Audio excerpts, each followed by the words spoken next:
नमस्कार, जय Shri Ram. YouTube channel maths era and civil engineering by RP Vyas एवं टीचमेंट ऐप की ओर से मैं आरपी व्यास यानी राजेंद्र भैया ji diploma second year third semester civil के उन सभी स्टूडेंट्स का हार्दिक स्वागत एवं अभिनंदन करता हूं जिनको सब्जेक्ट कोड CE3006 यानी कि जियो टेक्निकल इंजीनियरिंग के अंदर अच्छी तैयारी करके शानदार रिजल्ट हासिल करना है। जैसा कि आप जानते हैं, मैं अभी मल्टीपल चॉइस क्वेश्चंस के बारे में बात कर रहा हूँ। पिछले 2 वीडियो जो आपने देखे होंगे उनमें मैंने यूनिट 1 और यूनिट 2 जो है उन पे वीडियो बनाए थे एमसीक्यू को लेकर। इस वीडियो में मैं यूनिट 3 जिसमें 2 टॉपिक आते हैं, परमिएबिलिटी एंड shear स्ट्रेंथ। तो मैं परमिएबिलिटी को कहता हूँ यूनिट 3A और shear स्ट्रेंथ को बोलूंगा यूनिट 3B।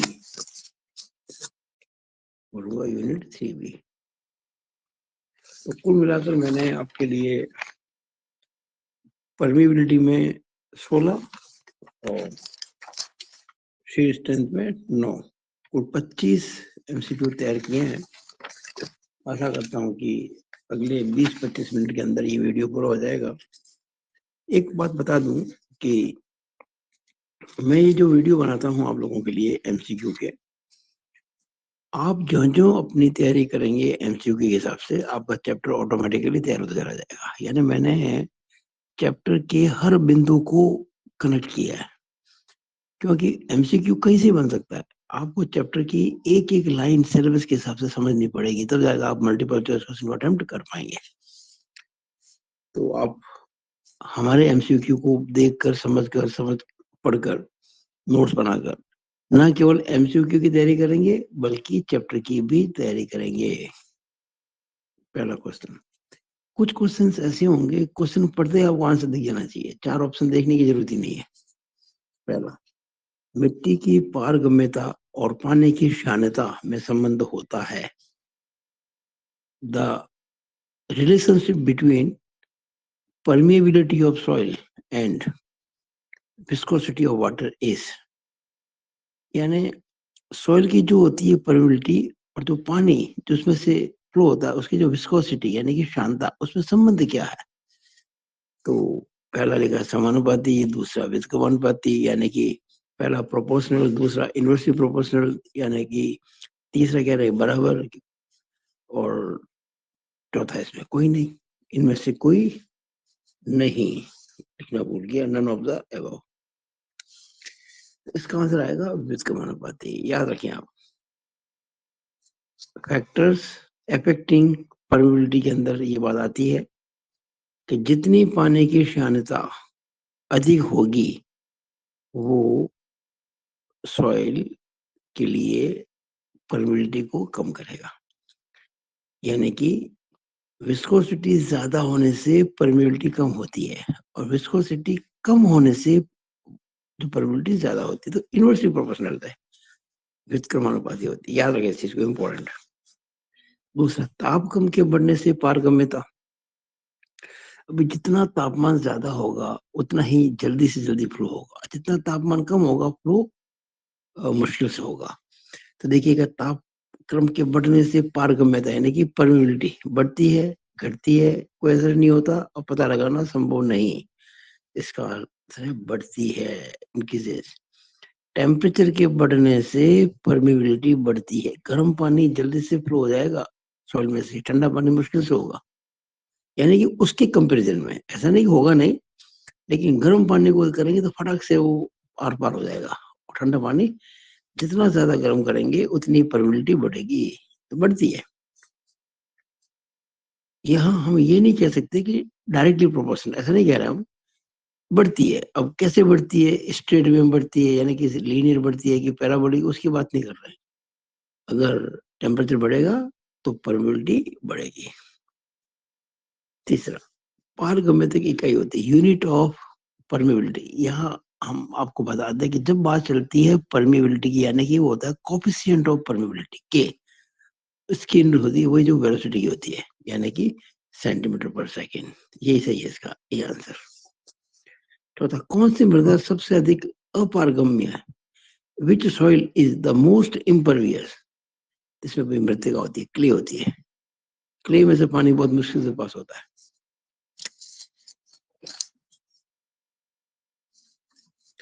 चौथा,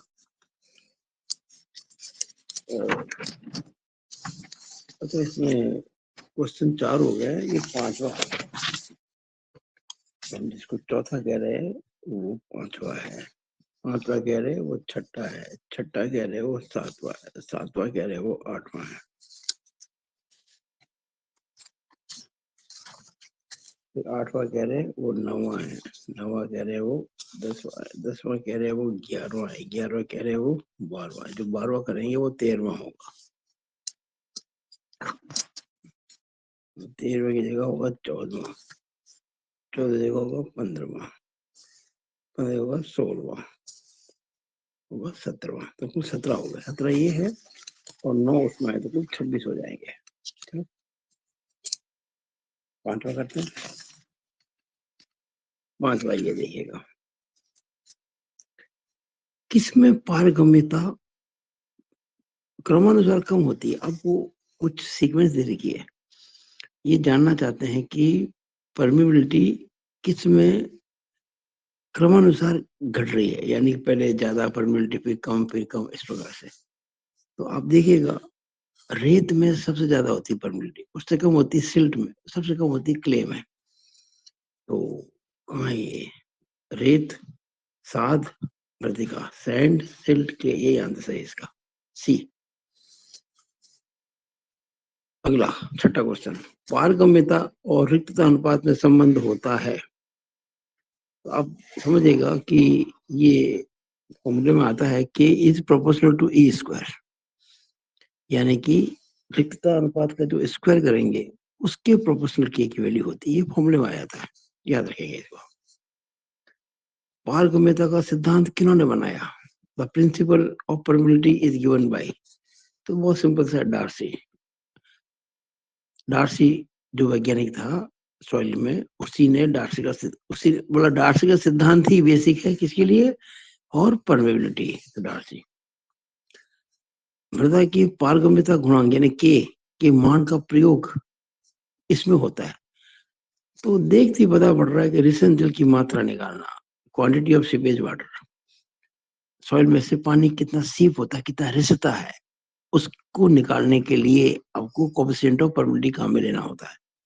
तो ना तो ये काम आता है कॉम्पेक्शन में, वो वाटर कंटेंट काम आता है, ना काम आता संघनन यानी कि कंसंट्रेशन के अंदर, ना काम आता शेयर स्ट्रेंथ के अंदर। तो पारगम्यता गुणांक जो काम आता है वो रिसन जल की मात्रा यानी कि क्वांटिटी ऑफ सीवेज वाटर निकालने के काम में आता है। 8 क्वेश्चन हो गए, इसका आंसर आएगा ए। 9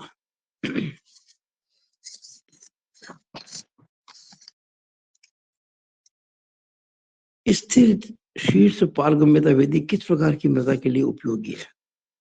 देखिएगा एक तो होता है कांस्टेंट हेड परमिबिलिटी टेस्ट, एक होता है वेरिएबल हेड। तो कांस्टेंट हेड टेस्ट आप याद रख ले, कोर्स ग्रेन सॉइल के लिए होता है, मोटी कणों वाली मृदा के लिए, और फाइन ग्रेन के लिए कौन होता है, वेरिएबल हेड। तो देखते ही आपको पता पड़ना चाहिए स्थिर शीर्ष पारगम्यता विधि यानी कि कांस्टेंट हेड मतलब permeability method is used for मोटे कणों वाली मृदा के लिए, कोर्स ग्रेन सॉइल के लिए। ए चर शीर्ष किसके लिए, सूक्ष्म बारीक कणों वाली मृदा के लिए। ए द्रवी ढाल, तो भाई ये तो आपको पता है कि फॉर्मूला है, हाइड्रोलिक ग्रेडियंट निकाला G-1/1 + E, आपको याद रखना होगा। हाइड्रोलिक ग्रेडियंट G-1/1 + C होता है, सूत्र है, याद रखना ही होगा आपको। सी इनमें से सत्य है, कौन सा सही है, भाई ये सत्य देखते पता पड़ रहा है, Q = KI है, सिंपल सा फॉर्मूला है। के coefficient of permeability, I hydraulic gradient, A cross sectional area of the soil.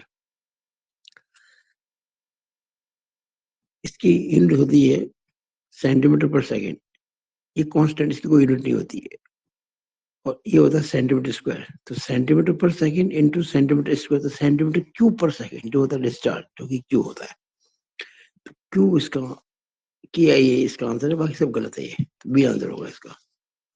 इनमें से कौन सा सही है, तो Q जो होता है के प्रोपोर्शनल है, सही है, जितना के ज्यादा होगा Q ज्यादा होगा। आई द्रव्य ढाल के प्रोपोर्शनल है, बिल्कुल सही है। और देखो ना आपके सामने पड़ा है Q is equal to k i ए, जितना के आई और ए ज्यादा होगा उतना Q ज्यादा होगा, यानी के आई ए सबके प्रोपोर्शनल है, तो के भी प्रोपोर्शनल है, आई के भी है और ए के भी है। इसका मतलब ये सभी सही है, तो ये सभी है ना, ऑल ऑफ दिस, यानी कि डी आंसर सही होगा इसका। ये हमने इसके 13 क्वेश्चन कर लिए। अब 14वां क्वेश्चन,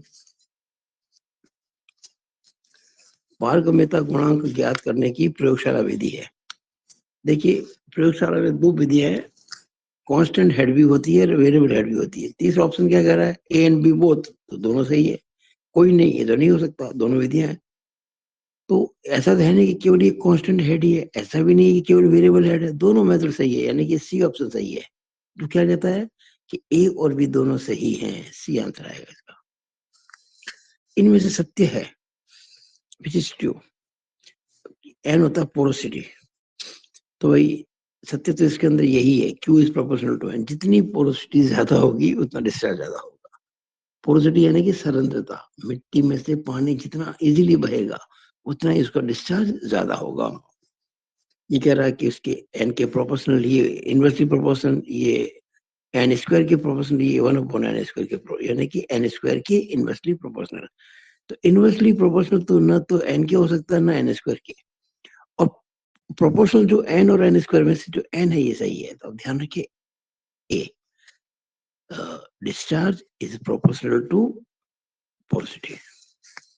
अगला, Q is equal to k i ए, में ए क्या होता है, ए तो cross sectional area of soil होता है ना, सॉइल का जो क्षेत्रफल है वही तो ए होता है।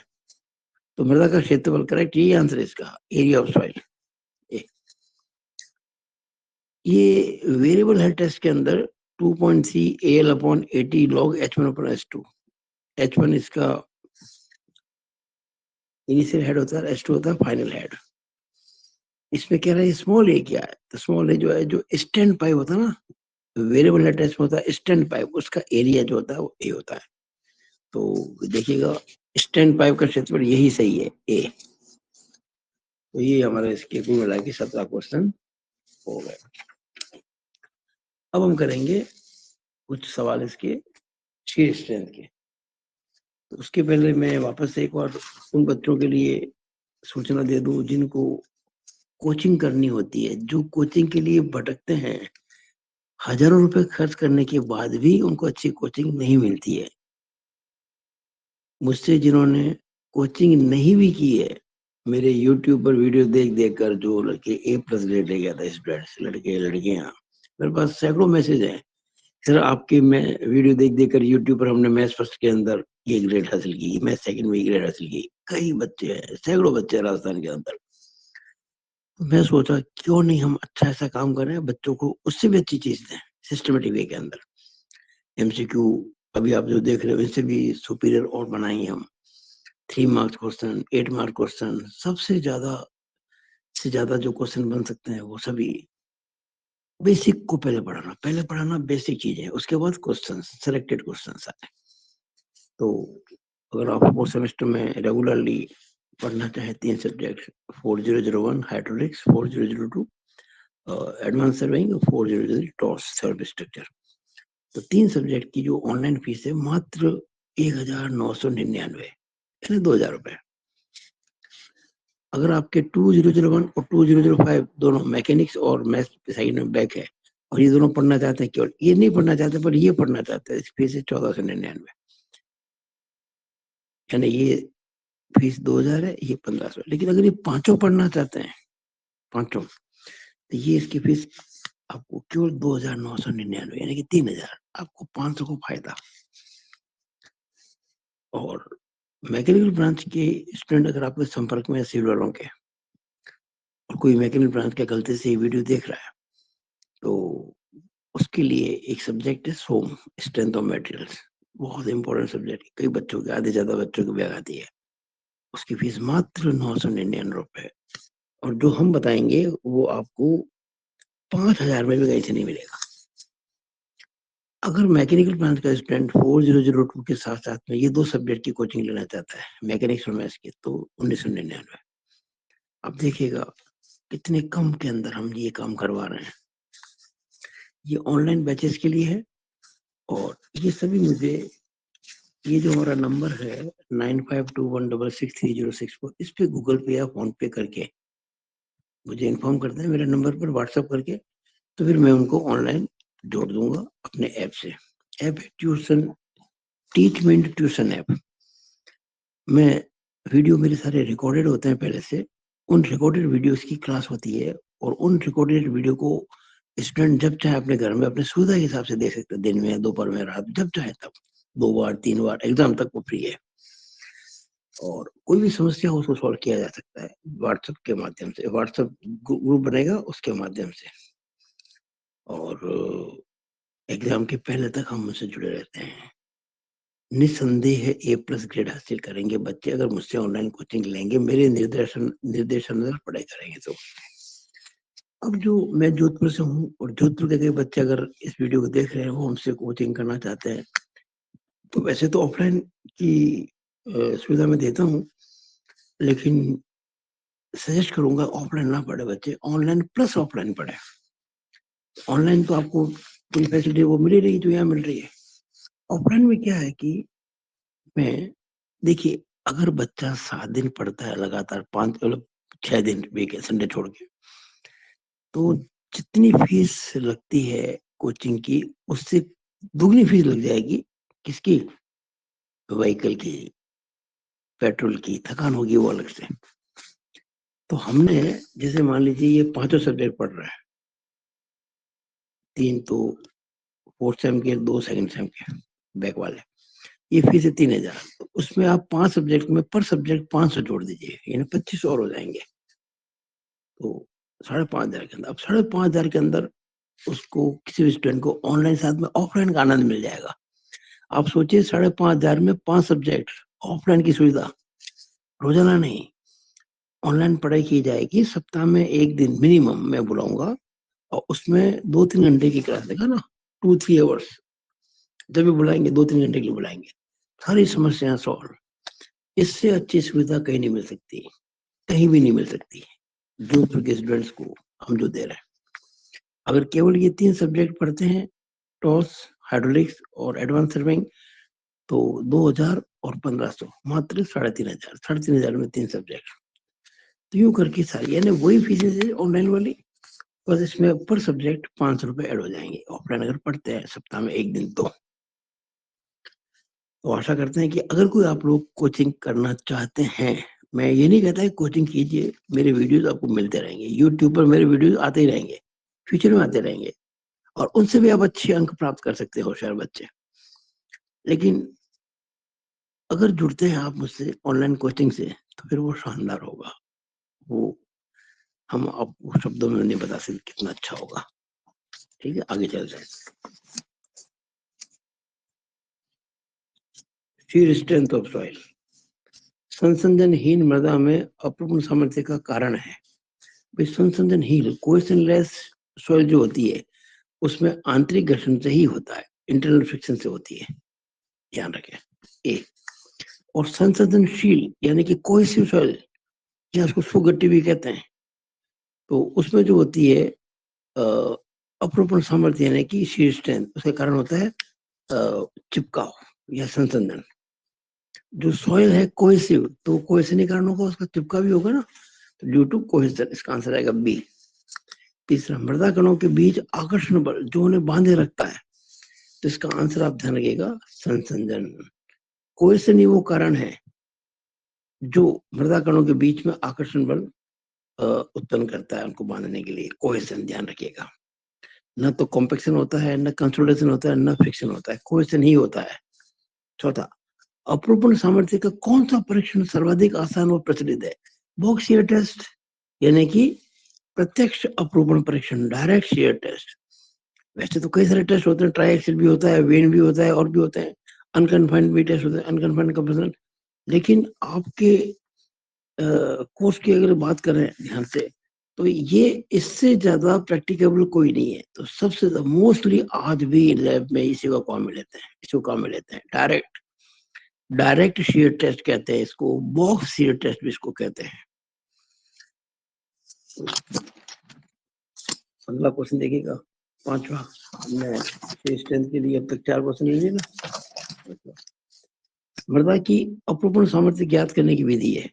The method of finding shearing strength of soil, direct shear test, vane shear test, triaxial test, उपरोक्त सभी होंगे इसमें। हम इन तीनों से शेयर स्ट्रेंथ ज्ञात कर सकते, लेकिन मोस्ट कॉमन ये सीधा अपरूपण है। तीखे कोणीय कणों वाली रेत की अपरूपण सामर्थ्य गोल कणों वाले रेत से होती है, यानी जिसके पार्टिकल्स होते हैं sharp angular. The shear strength of sharp edged sand particles in comparison to rounded edged sand particles। देखती बात है, जहाँ एज राउंड होगी वहां shear strength कम होगी, या शार्प होगी वहां अधिक बंद होगी तो ज्यादा होगी। ये ज्यादा लिखी है, कम है, बराबर है, कोई तुलना नहीं, ज्यादा होती है। इंटरलॉकिंग शानदार हो जाती है। अगर कोई पार्टिकल्स हैं सॉइल के और शार्प एज उनकी, तो उनकी इंटरलॉकिंग शानदार होती है, तो शेयर स्ट्रेंथ भी शानदार होती है। वेन अपरूपण परीक्षण में उपकरण की ऊंचाई व व्यास का अनुपात, यानी हाइट ऑफ द, जब बात करते हैं ना उपकरण की ऊंचाई, तो फिर जो होते हैं ना ब्लेड्स, उसकी ऊंचाई की बात है। उसका जो डायमीटर यानी डी, उसका जो अनुपात होता है वो, ये मोस्ट कॉमन है 2। यानी जो ब्लेड्स होती हैं जो घूमती हैं ड्यू टू टॉर्क एडहन से, उसका अगर प्लान देखें तो जो डायमीटर बनता है और हाइट उसकी जो होती है ब्लेड्स की एच, तो एच में अगर भाग लगाए डायमीटर का, तो ऊंचाई और व्यास का जो अनुपात होता है, ratio of height and diameter 2 होता है। ध्यान रखना, याद रखें इस चीज को, बहुत काम का है। बी, अगला, अच्छी तरह से श्रेणीकृत रेत की अपरूपण सामर्थ्य सामान्य रेत की अपेक्षा। भाई एक तो रेत है वेल ग्रेडेड, और एक जो रेत है वो है आपके ऑर्डिनरी सैंड, तो ज्यादा होगी। जो सॉइल वेल ग्रेडेड है उसकी स्ट्रेंथ ज्यादा होती है हमेशा। ये आंसर होगा। रेत की सहती बढ़ने से उसकी अपरूपण सामर्थ्य, मतलब when mass of sand increases then its shear strength क्या होती है, घटती है, बराबर रहती है, बढ़ती है, या इनमें से कोई नहीं तो बढ़ती है। देखिए, जितना सॉइल का मास बढ़ेगा शीयरिंग स्ट्रेंथ बढ़ेगी, जितना सॉइल का मास कम होगा उसकी स्ट्रेंथ कम होगी। ऊंचे ऊंचे टीले जो होते हैं मिट्टी के, वो बहुत मजबूत होते हैं बजाय कि छोटे टीलों के। तो जितना ऊंचा, ध्यान रखें, मास ऑफ सैंड, सैंड का जो मास होता है जितना ज्यादा बढ़ेगा उतनी उसकी शीयर स्ट्रेंथ भी बढ़ती है। सी ऑप्शन सही है। तो मैंने कोशिश की है आप लोगों के लिए कुछ एमसीक्यूज तैयार करने की। आशा करता हूं कि आप इनको देखेंगे और तैयारी करेंगे और आपके अच्छे परीक्षाएं हो, इसी आशा के साथ में it is all over about this video from Rajendra भैया जी। थैंक यू एंड जय श्री राम।